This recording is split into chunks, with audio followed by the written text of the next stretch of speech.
Miss, bayad niyo po. Ito. Ayan. Ayan. Ma'am, yung anak niyo po. Ha? Bonak ka ba? Sumususo pa sa akin to tapos pagbabayarin mo. Ma'am, hindi porke sumususo pa, wala nang bayad. Ano daw? Paano mo naman nasabi? O sige nga, di ba yung mister mo, sumususo din naman sa'yo pero bakit nagbabayad? Ha?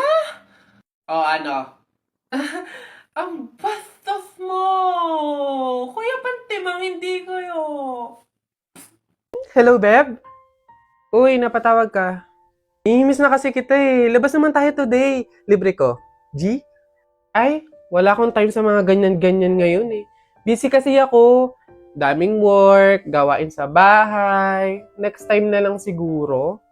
Hala, Beb, okay lang. Sige, next time na lang. Naiintindihan ko naman eh. Take your time, Beb ah. Gawin mo muna yung mga importanteng bagay na kailangan mong gawin. Thank you, Beb. See you soon. Uy, may story siya, oh. Siguro sobrang busy talaga ng friend ko na to.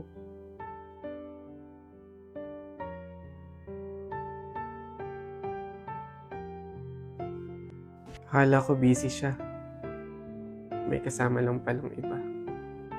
At least ngayon, alam ko na option niya lang ako na hindi ako ganun ka-importanteng kaibigan sa kanya.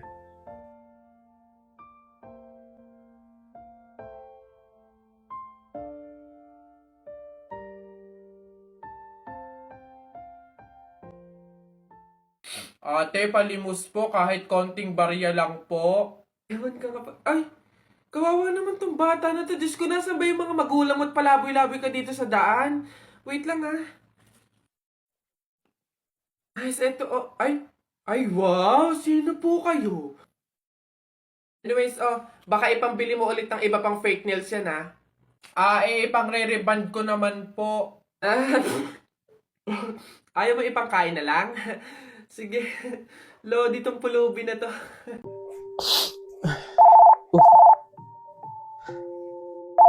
Hello, Nay. Napatawag po kayo. Kamusta po?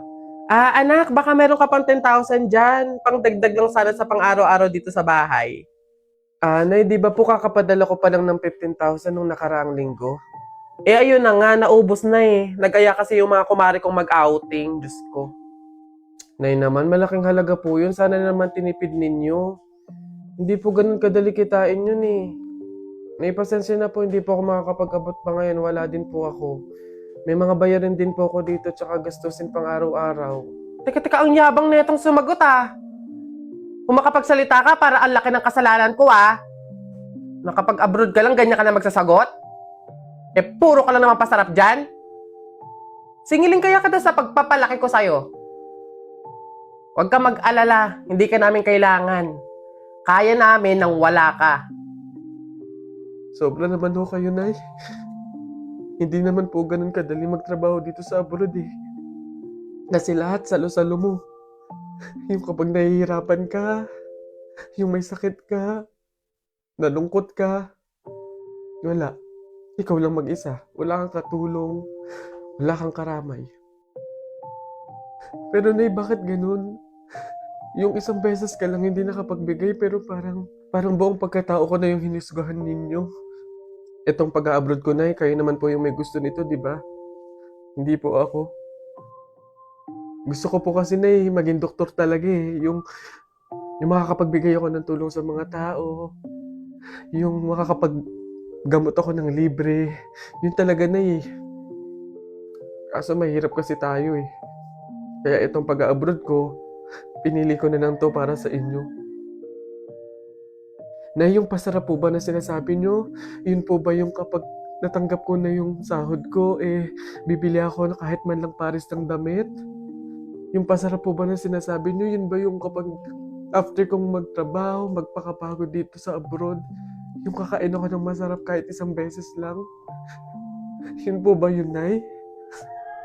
Pasensya na po kayo, Nay, Kasi minsan, sa tanang buhay ko, hindi ko naranasan yung ganun eh.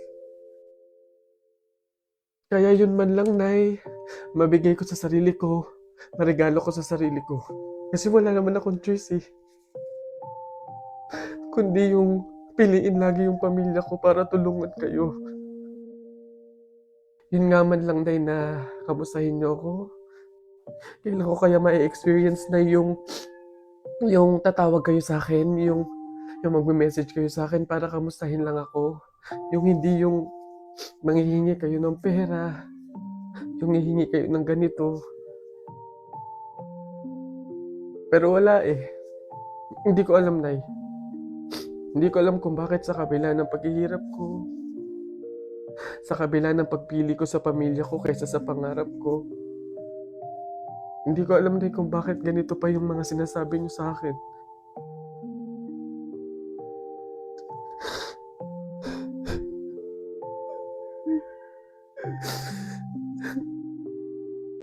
Uy girl, galing akong canteen. Yung available na food, burger, fries, milk tea, tsaka spaghetti. Tara, bili na tayo. Ay, oo, tara. Girl, ikaw, tara. Sabay-sabay na tayo bumili.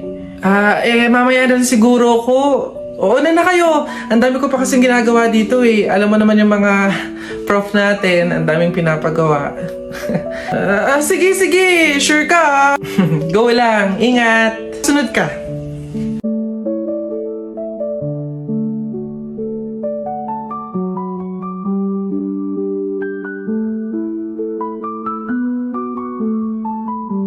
Oh, excited na ako, babe. Oh, girl, ano? Sama ka? Tara!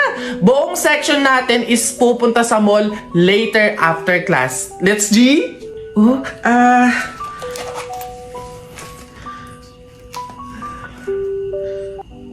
mukhang hindi to kakasya. Sakto lang to sa pamasahe ko eh. Pasensya na talaga. Next time na lang. Dami ko kasi talagang gagawin eh. Sayang naman. Masaya to for sure. Sorry talaga. Promise, next time babawi talaga ako. Uy, enjoy kayo ah. Okay class, so like what I said earlier, today yung deadline ng bayad sa tour. So, means, maniningil na ako, okay? Ma'am, Gcash ko na lang po yung sa akin. Alright, send mo na lang. Ma'am, sa akin po, cash. Here po. Okay, thank you. Iha, ikaw, nasan yung payment mo? Ma'am, baka po pwedeng sa isang linggo ko na lang po ibigay. Ha? Eh di ba nga sabi ko, Iha, ngayon yung payment. Ngayon yung deadline ng bayad, maniningil na nga ako. Mag-iisang linggo ka naman. Hindi pwede.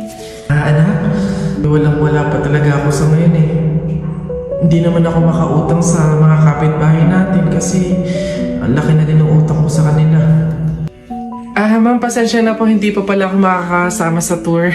May pupuntahan din po kasi kami eh.